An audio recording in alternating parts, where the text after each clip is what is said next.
เอาน้ำพักมาไล่ส่วนแล้วมาซื้อเครื่องขนมเลยนะเสพซื้อขนมซื้อข้าวต้มแต่เดี๋ยวต้มธรรมชาติ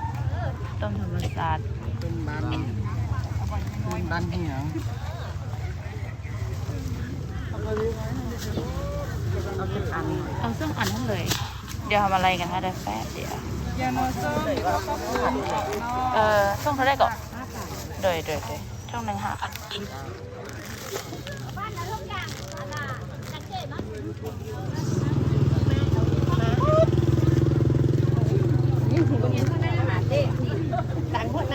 อันหนึ่งเท่าได้ไหมเท่า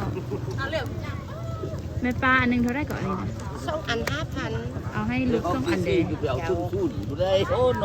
ว่าดูได้